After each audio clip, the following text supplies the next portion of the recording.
말씀, 이제 데살로니가 교회의 성도들 믿음의 모습, 또 사도 바울이 그 데살로니가 교회를 세워가면서 어떤 믿음과 어떤 영적인 자세를 가지고 교회를 세워나가며 또 그 데살로니가 교회 성도들의 그 믿음의 모습이 어떠한가를 우리가 이 데살로니가 전서 후서의 말씀을 통해서 살펴봄을 통해서 우리가 신앙의 삶을 살아가는, 우리의 신앙의 삶은 나 혼자 그냥 개인적으로 집에서 그렇게 신앙의 삶을 살아가는 것이 아니죠. 그렇죠? 속해 있는 하나님께서 우리를 보내주신 그 교회 안에서 우리가 신앙의 삶을 살아가는데 우리도 비록 현재 우리의 교회의 모습은 많은 성도들이 있지 않아서 좀 더 이렇게 넓은 이렇게 교회의 어떤 신앙의 그런 공동체의 모습이 아니어서 아주 작은 규모라 교회가 어떠한 것인가 하는 것을 좀 이렇게 알기에는 좀 부족함이 있다 할지라도 말씀을 통해서 우리가 우리의 신앙생활을 해나가는 그런 중심적인 그런 위치로서 장소로서 그 교회를 우리가 어떻게 말씀 안에서 지어가고 세워져가고 또 어떠한 모습이 되어야만 우리의 교회가 참다운 말씀 위에 서 있는 교회가 될 것인가를 우리가 이 데살로니가 전서 후서의 말씀을 통해서 깨닫고 교훈을 받음을 통해서 더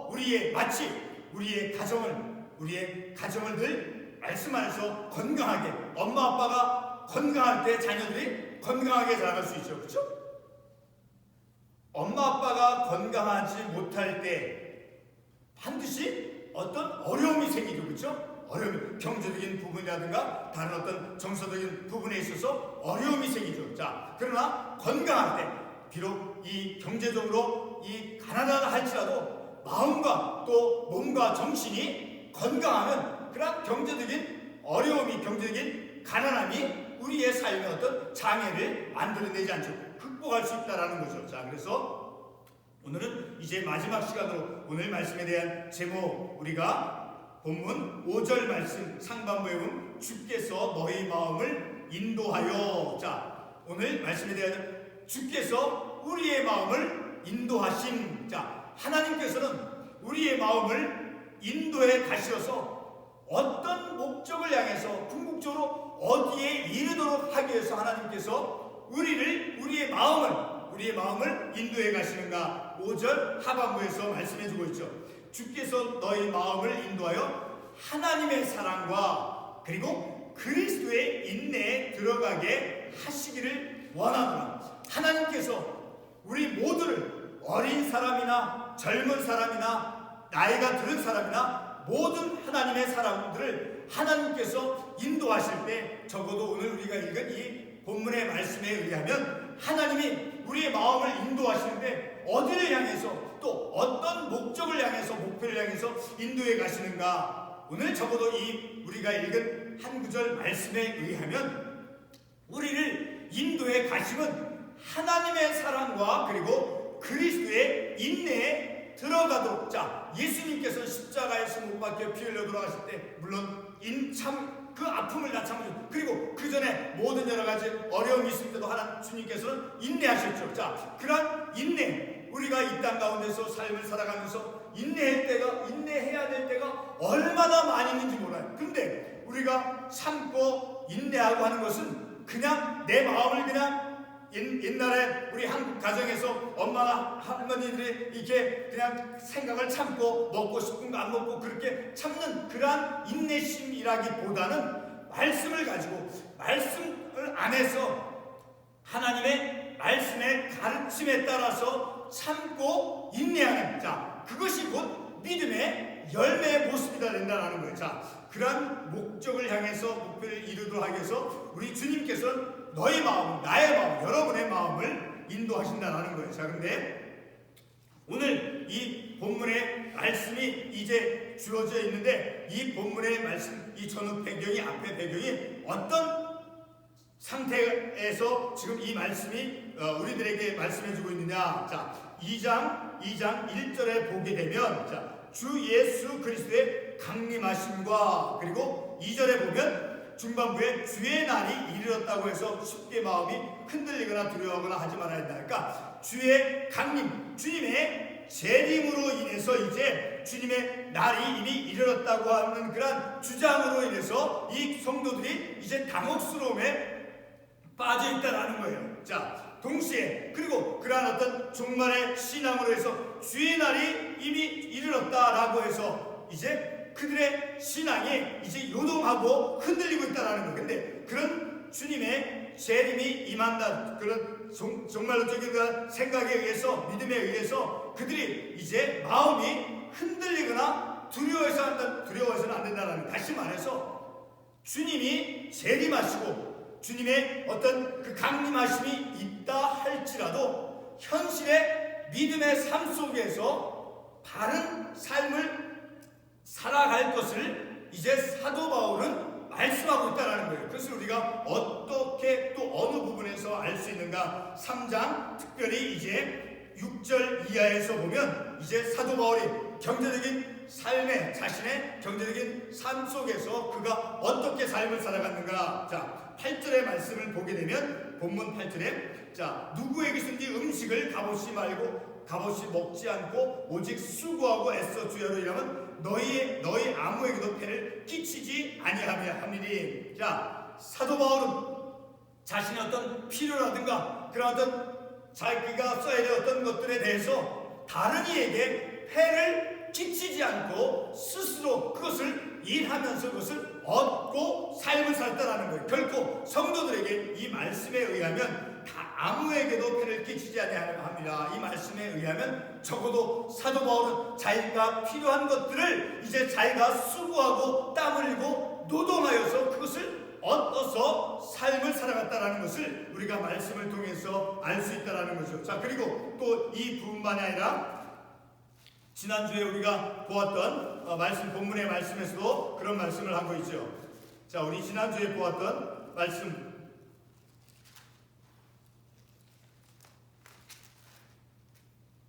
2장, 데살로니가 2장 9절 말씀에도 보면, 자, 형제들아 우리의 수고와 애쓴 것을 너희가 기억하리니 너희 아무에게도 폐를 끼치지 아니하려고 밤낮으로 일하면서 너희에게 하나님의 복음을 전하였노라. 사도 바울이 하나님의 일을 한다라고 하면서 자신이 어떤 경제적인 삶의 영역 속에서 필요한 어떤 물질이라든가 이런 것들을 그저 복음 전한다라고 해서 다른 사람들에게 어떤 도움을 청하거나 어떤 다른 사람들로부터 자기의 필요를 일하지 않고 수고하고 노동하지 않고 필요를 다른 이로부터 얻으면서 삶을 살아가지 않았다는 것을 우리가 이 말씀을 통해서 알 수 있죠. 자, 이와 같이 이렇게 이 사도 바울은 경제적인 삶의 영역 속에서 자기가 먼저 본을 보였다라고 본문의 말씀에서 말씀하고 있죠. 자, 그러면서 자신이 이렇게 믿음의 어떤 복음 전파 사역을 하면서 비록 이제 복음 전파 사역을 한다 할지라도 사회 속에서 일상적인 삶 속에서 반드시 필요한 것이 있을 수 있죠. 무엇이 반드시 필요하겠습니까? 물질이 필요하겠죠. 자, 그런 물질의 필요, 이런 것들을 자기가 얻기 위해서 다른 사람에게 그것을 부탁하고 자기는 수고하거나 노동하지 않고 다른 사람들로부터 어떤 도움을 받아서 복음 전파 사역을 하지 않았다라는 거예요. 자, 이 말씀은 굉장히 중요하죠. 자, 오늘 우리도 여러분의 각자의 삶도, 여러분의 가정도 굉장히 특수한 가정의 어떤 삶의 여건임을 우리 자신이 알 수 있죠. 우리 교회도 마찬가지죠. 그렇죠? 여러분들이 보아서 알 수 있듯이, 판단해서 알 수 있듯이, 그리고 우리 모두 여러분의 가정도 매우 특수한 그런 삶의 상황이죠. 그렇죠? 우리가 살았던 그 나라에서 이제 다른 이곳으로 와서, 이주해 와서 이민자로서 삶을 살아가죠. 무엇이 가장 크게 다릅니까? 언어도 다르죠, 인종도 다르죠, 문화도 다르죠, 다 다르죠. 그 다름 속에서 이제 여러 가지만 어려움들, 자, 그런 어려움의 상황들 속에서 이제 사도 바울의 삶도 복음 전파 사역 속에서 많은 여러 가지 물질적인 필요가 요구되었을지라도 그는 자신이 모범이 되어진 채 그가 어떤 물질을 얻기 위해서 다른 사람에게 부탁하거나 하지 않고 스스로가 일하면서 경제적인 삶을 이제 꾸려나갔다라는 것을 우리가 이 말씀을 통해서 알 수 있다라는 것. 다시 말해서 이렇게 오늘 이 본문의 말씀 앞부분에서 보면 이제 주의 재림이 주님께서 강림한다라는 그러한 재림의 사상이 강해서 이제 어떤 일들이 일어났는가를 우리가 이 본문의 말씀을 통해서 생각해 볼 수 있는 것은 주님의 재림 강림하신다라고 해서 사람들이 이제 일을 하지 않는 그런 성도들이 있었다라는 것을 우리가 이 본문에 특별히 7절 이하에서의 말씀을 통해서 생각해 볼 수 있죠. 자, 그러한 주님이 다시 재림하고 강림한다라고 하는 그러한 사상에만 이제 몰입이 되어진 채 현실의 삶 속에서 그것을 등한히 여기고 그것을 게을리하는 것에 대해서 이제 사도 바울이 지적해주고 있다는 것. 자, 그런 지적을 통해서 우리의 신앙의 삶도 반드시 우리가 영적인 믿음의 삶을 살아가는 것, 그것은 또 한 가지 그런 영적인 삶만은 살아가는 것이 아니라 저도 교회 목사로서 복음 전파 사역만을 하는 것이 아니죠. 내가 목사로서 나에게 어떤 것을 이제 요구받는 것이 있죠. 바로 무엇이에요? 경제적인 삶을 내가 책임지고 경제적인 그 영역 속에서 경제 활동을 해야 되는 것이 나에게 주어진 한 가지 책임이요 사명이다라는 것. 자, 그런 것을 이제 목사가 복음 전파 사역한다라고 해서 그것만을 행하는 것이 아니라 이 사도 바울이 모범을 보였던 것과 같이 경제적인 삶 속에서 다른 이에게 폐를 끼치지 않도록 하기 위해서 자기가 오직 수고하고 애써 주야로 일했다라고 하는 그 말씀은 저와 여러분에게 우리들에게 아주 중요한 그런 교훈을 주는 말씀이 된다는 거죠. 자, 그런데 오늘 이 말씀을 통해서 사도 바울이 이렇게 이제 특별히 이제 앞부분의 말씀도 우리가 볼 터이지만 3장 이제 7절 이하에서 보게 되면 자기가 이제 경제적인 그런 필요들을 스스로가 수고하고 땀 흘리면서 그것을 얻어들였다라고 본이 되어졌다라고 이제 말을 하죠. 그러면서 그렇지 않게 삶을 살아가는 사람들, 이제 주님의 어떤 재림, 그러한 주님의 날이 이미 이르렀으니 이제 일할 필요가 없다라고 잘못 생각을 하고 삶을 살아가는 그러한 이들에서 이제 지적을 해주고 있다라는 거예요. 근데 그 지적을 그저 책망으로만 그들에게 어떤 창피를 당하도록 그런 이유만 가지고 지적을 하는 것이 결코 아니다라는 거예요. 우리 고린도서 4장 14절의 말씀을 한번 가보겠습니다. 고린도서 4장 14절에 보면 이제 사도 바울이 이런 여러 가지 문제를 지적하는 그런 그의 어떤 근본적인 태도가 목적이 무엇인가 하는 것을 우리가 알 수 있죠. 자, 고린도서 4장 14절의 말씀을 같이 한번 우리 보겠습니다. 고린도서 4장 14절 말씀.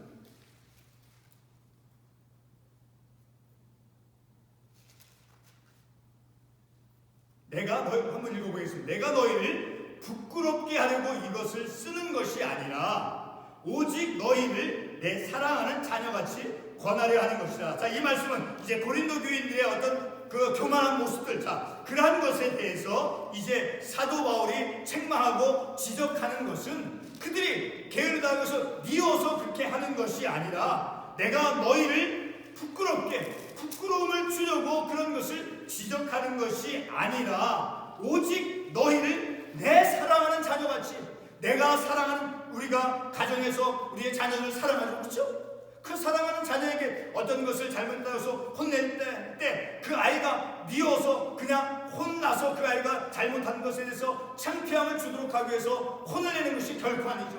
내 사랑하는 자녀를 이제 권하는 것과 같이 권하려 하는 것이라, 권하기 위해서 권면해서 그것을 깨달아 알아듣도록 하기 위해서 사도 바울은 이렇게 지적을 하고 있다는 것을 우리가 이런 참고 관련 구절 말씀을 통해서 알 수 있다는 거죠. 자, 이렇게 이제 사도 바울이 그러한 종말론적인 신앙만을 가지고 그 대신 그러한 종말론적인 신앙이 있는 대신 그러나 현실의 삶 속에서 그들의 사명, 그들의 어떤 경제적인 삶의 부분 속에서 그들이 감당해야 될 그런 몫에 대해서 게을리하는 것. 자, 그런 것에 대해서 이제 바른 믿음의 길로 나아가도록 하기 위해서 내 사랑하는 자녀에게 권하는 것이다 라고 사도 바울이 분명히 이제 밝히고 있다는 거죠. 자, 그런데 이제 이렇게 사도 바울이 또한 이 본문의 말씀을 통해서 종말론적인 그러한 신앙을 지적하는 것. 자, 그것은 또한 이유가 무엇입니까? 우리 같은 데살로니가전서 5장 9절의 말씀을 한번 가보겠습니다.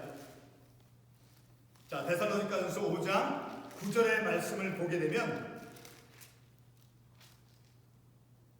자, 그러한 종말론의 어떤 신앙을 이제 그들이 바르게 지녀야 될 것에 대해서 어떤 목적을 가지고 이렇게 하는가. 자, 5장 9절에 보게 되면, 하나님이 우리를 세우심은 노하심에 이르게 하심이 아니요 오직 우리 주 예수 그리스도로 말미암아 구원을 받게 하려 하신다. 자, 하나님의 구원을, 그리스도로 말미암아 구원을 받게 하는 것. 그리고 11절의 말씀, 그러므로 피차 권면하고 서로 덕을 세우기를 너희가 하는 것 같이 하라. 자, 마지막 때 오직 주 예수 그리스도를 통한 구원에 이르도록, 그리고 피차 권면하여서 덕을 세워가는, 자, 그러한 삶을 살아가야 된다. 종말론의 신앙을 가지고 있으면서 그 종말론적인 그러한 신앙, 주님이 다시 온다, 강림하시는데, 그래서 우리는 이 현실 속에서 어떤 경제적 삶의 일을 우리는 아직 안 해도 된다, 이렇게 잘못된 그런 생각에 빠지는 것이 아니라 오히려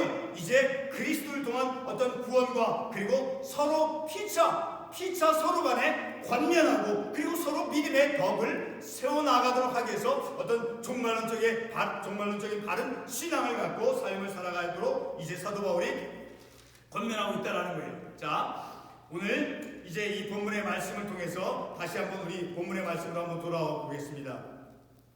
오늘 이 본문의 말씀에서 이 데살로니가 교회 성도들에게 이제 이 사도 바울은 어떻게 그들을 부르고 어떤 주님의 마음이 있는가를 이제 사도 바울이 데살로니가 교회 성도들에게 드러내고 표현하고 있느냐 하면, 어떤 마음과 어떤 태도로 주님이 어떤 마음을 가지고 여러분들 데살로니가 교회 성도들을 대하는가를 이제 몇 구절의 말씀을 통해서 우리가 볼 수 있어요. 자, 첫 번째 구절, 우리가 읽었던 구절에 보면, 주께서 사랑하는 형제들아. 이 사도 바울이 그렇게 엄하게 지적을 하지만 그 성도들을 향해서 그들이 어떤 하나님의 어떤 자녀들인가, 주께서 사랑하는 형제들이라는 거예요. 데살로니가 교회에서 비록 그들이 어떤 잘못되어진 그런 신앙의 어떤 생각 태도를 가지고 있다 할지라도 그들은 누구이냐? 바로 주께서 사랑하는 형제들이라는 거예요. 사도 바울이 그렇게 그 데살로니가 교회 성도들에서 바라보고 있는 거예요. 부르고 있는 거예요. 주께서 사랑하는 형제들아. 그러니까 주님의 사랑을 입은 자들. 그리고 16절에서도 보면 우리가 알 수 있죠. 우리 주 예수 그리스도와 우리를 사랑하시고 영원한 위로와 좋은 소망을 은혜로 주신 하나님 우리 아버지께. 자, 사랑하는 형제들, 하나님의 사랑을 입었을 뿐만이 아니라 우리를 사랑하시고, 그리고 영원한 위로와 좋은 소망을 은혜로 주신, 그러니까 좋은 소망을 은혜로 받은 성도들인 거예요. 그리고 우리를 사랑하시고 영원한 위로로서 대해주신 그 하나님의 위로는 잠시 어떤 아이가 아파서 눈물을 흘리니까 그래서 잠깐만 위로해주는 그런 것이 아니라 영원한 위로로서, 그리고 좋은 소망을 우리의 삶의 길에 대해서 우리가 하나님의 말씀을 통해서, 하나님 우리의 삶이 하나님 지금 이렇습니다. 그렇지만 하나님 우리가 더욱더 믿음의 바른 삶을 살아가는 통해서 우리의 앞길을 하나님 어렵지만 하나님 우리의 앞길을 인도해 주시고 우리의 앞길을 열어주시옵소서 하고 우리가 그렇게 기도하는 것처럼, 그래서 우리가 그런 기도 후에 우리가 어떤 소망을 가질 수 있잖아. 하나님께서 우리의 앞길을 반드시 인도해 주실 것이라고 하는 그런 말씀을 통해서 어떤 확신을 가질 수 있죠. 그와 같은 것이 하나의 좋은 소망이고, 근데 그것이 어떻게 우리에게 주어진다? 은혜로서, 하나님의 은혜로서 좋은 소망, 우리 앞날에 대해서, 우리 자녀들의 앞날에 대해서 우리가 축복기도 하죠. 우리의 교회에 대해서 하나님께서 축복해 주시고 하나님께서 인도해 주실 것이라고 하는 그런 축복된 그런 기도를 하죠. 바로 그런 것이 좋은 소망인 거예요. 우리 마음 안에, 우리 생각 안에. 아이를 학교 갈 때 기도해 주시죠. 자, 그때 바로 우리 아이 하나님, 우리 아이 학교갈 때 교통사고 이런 거 지켜주시고, 또 친구들로부터 하나님께서 좋은 친구 만나게 해주시고 또 안전하게 지켜주시옵소서 이렇게 우리가 기도하죠. 자, 그런 것들이 바로 이해가 될 수 있는 좋은 소망, 그런 소망, 우리 아이가 이제 장차 커서 고등학교를 졸업하고 이제 훌륭한 믿음의 삶을 살아가는 그런 어떤 영적인 큰 지도자가 될 수 있도록 하나님께서 인도해 주시옵소서. 이렇게 우리가 기도하는 것은 그 마음 안에 좋은 소망이 은혜로 주어진 하나의 표시가 되는 거예요. 자, 그렇게 좋은 소망을 은혜로 받은 데살로니가 교회 성도들이라는 거예요. 그리고 오늘 말씀에 대한 제목으로 제가 말씀을 드렸던 것처럼 5절에 있는 말씀, 주께서 너희 마음을 인도하여 그들의 마음을 인도해 주시는 하나님은 오늘 이 본문의 말씀에서 사도 바울은 데살로니가 교회 성도를 향해서 비록 그들이 이제 어떤 잘못된 것에 대해서 지적을 해주고 지적을 받는다 할지라도 그들은 어떤 사람들이냐, 그들은 어떤 성도들이냐, 13절에서 주께서 사랑하는 형제들, 주의 사랑을 입은 성도들이라는 거예요. 그리고 16절의 말씀은 영원한 위로를 받는 성도들, 그리고 좋은 소망을 은혜로 받은 그런 성도들이라는 거예요. 또 하나는 5절 말씀에서 주께서 너의 마음을 인도하여 그들의 성도들의 마음을 하나님께서 인도해 가시는, 그들의 마음을 인도해 주시는 그런 하나님, 그런 하나님의 은혜를 믿고 있음을 우리가 이 말씀을 통해서 알 수 있다는 거죠. 자, 오늘 이런 말씀을 통해서 이제 사도 바울이 이제 데살로니가 교회 성도들이 이제 어떤 믿음에 잘못되어진 그런 부분들, 자, 그런 부분들 속에서 이제 특별히 경제적인 삶에 대해서 이제 바른, 비록 종말의 어떤 신앙이 그들에게 이제 대두되어져서 그래서 많은 사람들이 혼란 가운데 있었다 할지라도 바른 종말론의 신앙을 가진 그 삶은 사도 바울 자신이 본을 보여주었던 것처럼 이제 수고하고 애쓰고 땀 흘리면서 믿음의 삶을 살아가는 것, 우리의 경제적인 삶 속에서 쌀을 얻고 어떤 먹을 것을 우리가 얻도록 하기 위해서 아무 일도 안 하고 하는 것이 아니라 하나님께서는 우리에게 믿음의 영적인 삶을 살아가는 가운데 우리의 경제적인 모든 필요들, 사도 바울이 그래서 모범을 보였다라고 말씀해 있잖아요. 저도 왜 일을 해야 됩니까? 왜 목사가 왜? 이 땅 가운데서 복음의 전파 사역을 하면서 그저 하나님께 기도하면서 그 모든 필요한 것들 하나님 주시옵소서, 이런 삶을 성경은 제시해주고 있지 않다라는 거예요. 사도 바울이 모범을 보였던 것처럼. 그래서 필요를 얻기 위해서 사도 바울이 밤새 수고하여 애써 주야로 일하면 너희 아무에게도 폐를 끼치지 아니하려 함이니, 바로 이런 사도 바울의 모범을 보이신 그런 것을 쫓아가는 거예요. 그 모습을 오늘 현대 믿음의 삶을 살아가는 저와 같은 사람들이 바로 사도 바울의 그 목회의 모습을 닮아가고 쫓아가는 삶을 살아가는, 우리 모두가, 목회자뿐만 아니라 우리 모두가 똑같이 종말론의 그 신앙, 바른 종말론의 신앙은 오늘 이 본문의 말씀에요, 그 종말의 신앙이 가까웠다라고 해서 요동하고 아무런 일도 하지 않는 그런 것이 아니라 그것을 바로잡게 하기 위해서 바른 종말론의 신앙을, 믿음을 가지고 그리고 서로 권하며 덕을 세우면서, 그래서 오늘 읽었던 17절 말씀에서 너희 마음을 위로하시고 모든 선한 일과 말에 굳건하게 하시길 원하노라. 비록 종말의 신앙이 그들에게 다가와서 그들의 삶 속에 그런 종말론의 사상이 이제 팽배해 있다 할지라도 일상적인 삶 속에서는 어떤 삶을 살아가야 된다는 거예요. 동시에 17절에 있는 말씀같이 모든 선한 일과 선한 일을 늘 행하는 그런 삶을 살아가야 된다는 거예요. 그래서 마지막 13절에 형제들아 너희는 선을 행하다가 낙심하지 말라. 그런 어떤 재림의 사상, 종말론적인 사상이 팽배하다 할지라도 일상적인 우리의 삶 속에서, 경제적인 삶 속에서 그 책임을 잘 감당하고 그리고 서로 권면하고 덕을 세우는 일에, 그리고 선을 행하는 것을 이제 놓치지 않고 우리의 믿음의 삶을 살아가야 됨을 우리가 말씀을 통해서 알 수 있다는 거예요. 오늘 우리가 이러한 말씀을 통해서 이제 데살로니가 교회 성도들의 믿음의 모습, 그리고 그들의 믿음의 모습과 그 데살로니가 교회를 이제 세워나가는 그 사도 바울 선생님의 그 가르침, 자, 그런 것 다시 한번 우리가 요약해 보면 이 데살로니가 교회 성도들, 그들을 사도 바울은 어떻게 인식하고 어떻게 바라봤습니까? 그들은 오늘 말씀에서 13절에서 주께서 사랑하는 형제들아, 주님의 사랑을 입은 자들, 그리고 16절 말씀에서 우리를 사랑하시고 영원한 위로와 좋은 소망을 은혜로 주신 하나님 우리 아버지께서, 이것은 무슨 뜻인 거예요? 우리 아버지께서 우리를 사랑해 주셨어요. 그리고 영원한 위로를 주셨어요. 그리고 좋은 소망을 은혜로 주신 거예요. 그러니까 그들은 좋은 소망을 은혜로 받은 성도들이에요. 그리고 영원한 위로를 받은 데살로니가 교회 성도들이에요. 그리고 주님께로부터 사랑을 입은 그러한 성도들인 거예요.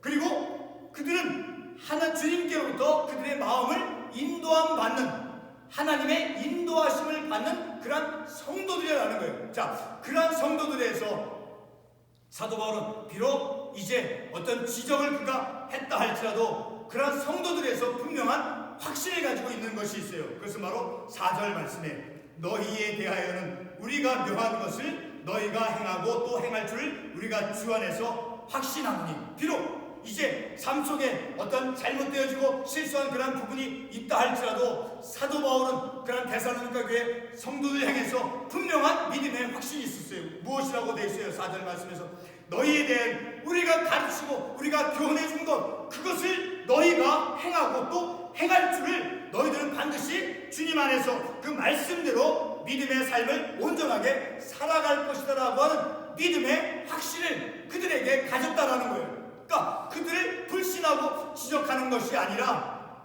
그들을 믿고 신뢰하고 너희들은 이제 하나님께로부터 사랑을 입은 자들이야. 그리고 영원한 위로와 그리고 또 좋은 소망을 은혜로 받은 너희들이야. 그리고 너희들은 하나님께로부터 마음을 인도함 받는 성도들이야. 그러니 너희들은 이제 주님 안에서, 말씀 안에서 이제 바른 믿음의 길, 비록 많은 사람들이 잘못되는 그런 종말의 신앙을 가지고 일하지 않는 것에 대해서 요동하고 잘못된 길로 나아간다 할지라도 이제 그들이 바른 믿음의 길로 나아갈 것임을, 그래서 13절에서 다시 말씀을 반복하지만 형제들아 너희는 선을 행하다가 낙심하지 말라. 많은 사람이 그렇게 지나친 잘못되는 그런 신앙에 빠져있다 할지라도 선을 행하다가 그런 일 보고 선을 멈추거나 선을 행하는 것을 이제 그만두는 일이 없도록 계속해서 끊임없이 바른 믿음의 삶의 길로 나아갈 것을 이제 사도 바울은 그 말씀을 권면해주고, 그리고 그렇게 주님 안에서 주님의 말씀을 잘 따라갈 것임을 이제 확신하고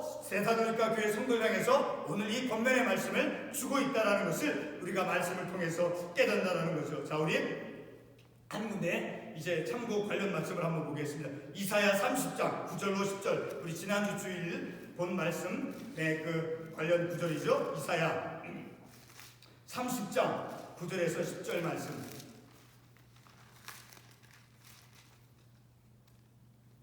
자, 하나님의 말씀을 이제 경멸하는 그런 이스라엘 백성들의 한 모습. 자, 10절에 보게 되면 9절부터 대저희는 패역한 백성이여 거짓말하는 자식들이여 여호와의 법을 듣기 싫어하는 자식들이라. 그들이 선견자들에게 이르기를 선견하지 말라. 선지자들에게 이르기를 우리에게 바른 것을 보이지 말라. 우리에게 부드러운 말을 하라. 거짓된 것을 보이라. 때로는 우리가 하나님의 말씀 엄한 말씀에 대해서 직면하려고 할 때 내가 때로는 묵상 들을 때 있어요. 그것을 외면하고 싶을 때가 있어요. 내 양심에, 그것을 내 양심의 판단에 의해 보니까 그것이 너무도 잘못되어지고 너무도 어리석게 나의 어떤 잘못된 것임을 지적하는 말씀을 내가 직면할 때 나는 그것을 피하려고 할 때가 있어요.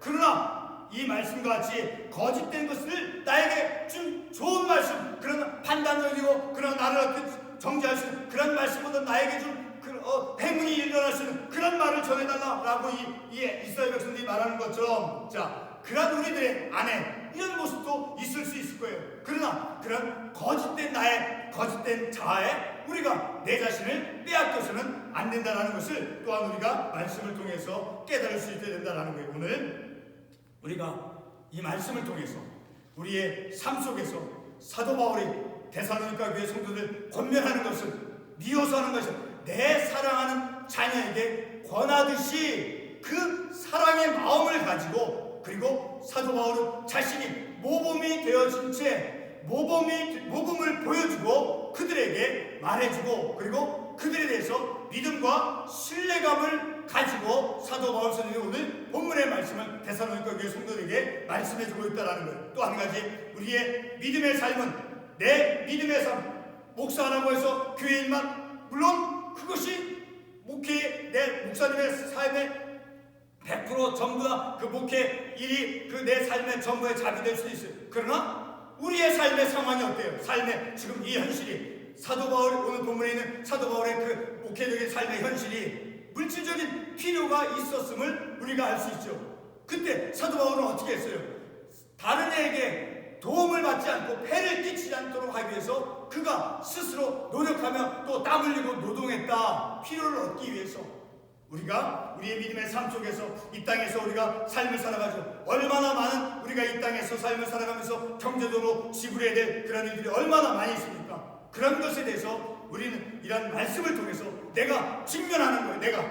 내가 말씀을 통해서 도전을 받는 거예요. 믿음의 삶 속에서 어떤 주님의 어떤 믿음만을 가지고, 물론 그것이 굉장히 중요해요. 그러나 오늘 본문의 말씀에서는 사도 바울 선생님 모범을 보여주었던 것 같이 믿음의 삶과 복음 전파 사용만 한 것이 아니라 바로 수고하고 땀 흘리면서 필요한 것을 얻으면서 목회 사역을 감당한 그러한 사도 바울의 목회 모습을 통해서 우리의 삶도 믿음의 삶 속에서 우리가 이 땅 가운데서 필요한 그것을 우리가 수고하고 땀 흘리고 애쓰면서 노동하면서 그것을 벌어들이면서 우리의 삶을 살아가는 것이, 적어도 오늘 우리가 읽은 이 본문의 말씀에 의하면 바로 그런 믿음의 삶과 우리의 물질적인 경제적인 그런 삶 속에서 수고하고 땀 흘리는 그런 것이 잘 조화를 이루어서 바른 종말론의 신앙을 가지고, 그리고 선을 행하다 낙심하지 않는, 선을 행하면서 믿음의 삶을 살아가는 것. 그래서 오늘 이 3장 3절에 특별히 다른 구절도 있지만 3절 보면, 주는 미쁘사 너희를 굳건하게 하시고 악한 자에게서 굳건하게, 우리의 믿음을 요동치 않고 흔들리지 않는 바른 말씀에 서 있는 그러한 믿음의 삶을 살아가면서 어떤 잘못되어진 그러한 악한 자에게서 지킴을 받도록 하기 위해서 바로 이렇게 사도 바울이 권면해주고 있다라는 것을 우리가 말씀을 통해서 깨닫죠. 기도하겠습니다.